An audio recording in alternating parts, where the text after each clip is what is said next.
Akkam jirtu hiriyoota kiyyaa har'a akkamitti nyaata aadaa Oromoo akkamitti akka hojjennu wal wajjin haa ilaallu. Biyya kam keessayyuu teenya nyaata aadaa Oromoo aadaa keenya hordofuun hin danda'ama jechuudha. Akkamitti akka nyaata aadaa Oromoo akkamitti akka hojjennu wal wajjin haa ilaallu. Wajjin turti gaarii.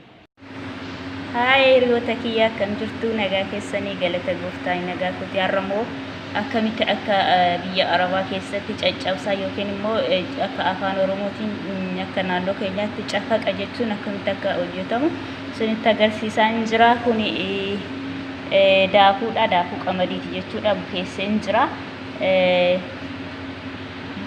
jira amma immoo gara tolchuutti jira jechuudha. Kunoo heeleen illee abidda gubbaa jira jechuudha. Laala biyya Arabaatti akkamitti akka caccabsaa yookiin immoo cafaqa akka naannoo keenyaatti cafaqa jedhamee kan waamamu afaan Oromootiin isinitti agarsiisaan jira. Qursii hojjechaa jira yookiin immoo ciree hojjechaa jira jechuudha.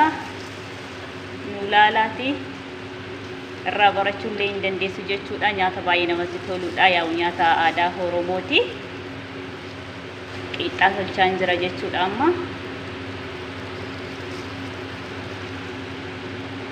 Maaliif biyya Arabaa keessatti wanti biyya keenya Oromiyaa keessatti hojjetamu hundi biyya Arabaa keessatti illee hojjetuun hin danda'ama jechuudha. Kun daakuu qamadiiti jechuudha. Gubbaa amma tolchine jechuudha. Ammoo xiqqooshii gubbaa zayitii naqaa jirra jechuudha. Xiqqooshii zayitiitti goona. Amma boodatti nu wajjiniin turan siniin jedha wal wajjin haa ilaallu. Goddanyochee hiriyoota kiyya kan bilchaachaa jira jechuudha. Qixxaanii amma galabbannee jirra. Nyaata baay'ee namatti tolu jechuudha. Nyaata aadaa Oromoo hojjechaan jira jechuudha har'a. Nu laala akka bareedaa jiru. Kana ka booda nam kukkuta jechuudha. Walumaan haa ilaallu amma dhumaatti kun amma fakkeenyaaf kukkuteen jira jechuudha. Booda immoo maashinaan daaka jechuudha. Daakee booda garuu akkamitti akka hojjennu isinitti agarsiisa. Amma dhumaatti wal wajjin haa turu jechuudha. Amma bilchaatee jira. Irraa fuudhee jira jechuudha. Heeleen illee kunoo akkasitti heelee jedhama ingidiyaa afaan Oromootiin. Heeleen illee kunoo hin jira jechuudha. Ammas tolchaan jira. Daakuu qamadiiti baay'ee namatti tola nyaata biyya keenyaatu waan ta'eef. Yaa'u ka dura hin bukeessitu hin beekama. Dura daakuu isinitti agarsiisuu dhiisuu kootiif dhiifama. Yaa'u hin bukeessitu. Isaan booda hin tolchitu jechuudha. Xiqqooshii daakuu sanatti ashaboo hin gootu. Ashaboo bichaa gootu jechuudha. Gisee tolchitan immoo xiqqooshii gubbaa zayitii naqxu bakka kanuma jechuudha. Araboonni akkasitti nyaatu jechuudha.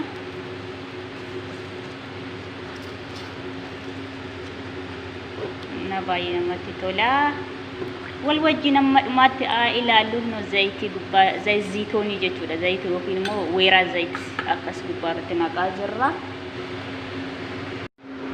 Kunoo amma kukkuteen jira jechuudha. Yaa'u ijoolleen Oromoo hundi keessaniin beektu jedhee nan yaada. Gaangidii biyya keenyatti harkaan sukkuumamaa asitti immoo maashinatti naqaan jira jechuudha. Maashinaan daaka asitti. Yaa'u Araboonni illee hin nyaatu baay'ee jaalatu nyaaticha.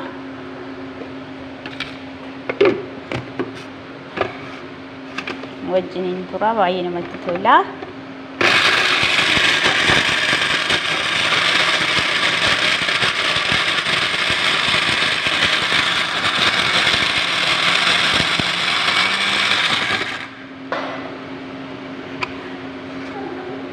Daakeen jira jechuudha. Eega daaknee booda asitti naqna. Booda saahanii yookiin gorgoddi kan jedhe keessatti jechuudha. Kunoo laala akkas namatti tola jechuudha. Nyaanni isaa ammas amma dhumaatti wal wajjin haa turu. Wanta baay'ee tafe wanta itti godhamu jechuudha. Dhaadhaa itti goona waan hundumaa itti goona hamma dhumaatti wal wajjin haa turu. Amma hojjennee finne jechuudha. Maashinaan daakee yaa'u fixeen jira jechuudha. Amma immoo barbaree itti gochaan jira. Barbaree kan biyya keenyaati jechuudha kuni. Barbaree xiqqoo akkasumatti goona. Barbareedha kun immoo zayitoon yookiin immoo weeraa zayit yookiin immoo wayinii irraa kan hojjetame jechuudha. Xiqqoodhuma ishee akkas goona. Nyaata aadaa Oromooti baay'ee namatti tola. Cafaqa jedhama. Yaa akka naannoo keenyaatti jechuudha. Yookiin immoo caccabsallee jedhama. الرجال أفان ورموتين أكنانو شواتي cafaqa jedhamee waamama jechuudha. Daakuu yaa dura sinitti meenjira.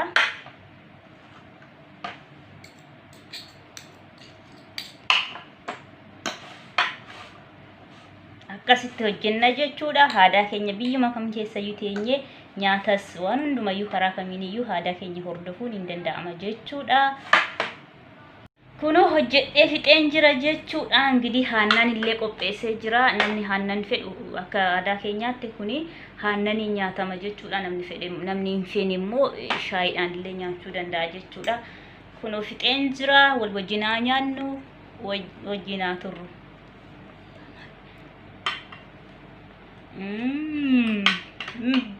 Baay'ee minyaa jechuudha. Ani aannan jaaladha waan ta'eef haannanii nyaachaa jira. Abbaan fedhe immoo shaayiidhaanis nyaachuun mirga isaati jechuudha. Hiriyoota kiyya fixeen jira amma mucaan hiriyaan tiyyaa na bira jirti. Ishiin qammasiisa jechuudha. Ishiin afaan Oromoo hin beektu, nyaata aadaallee hin beektu waan ta'eef nan qammasiisa nyaata aadaa keenya jechuudha. Ishiin Amaariffa malee Oromiffa hin beektu siniin jedha. እሺ ጓደኛዬ እንዴት ነሽ? እግዚአብሔር ይመስገን። ናይ ቅመሽ እስቲ ይሄ የኦሮሞ በዓል ምግብ ነው። በጣም ጣፍጣል። ቅመሽ እንዴት ነው? ይሄ ደግሞ ወተት ነው። ያው በእኛ ሃነን ይባላል።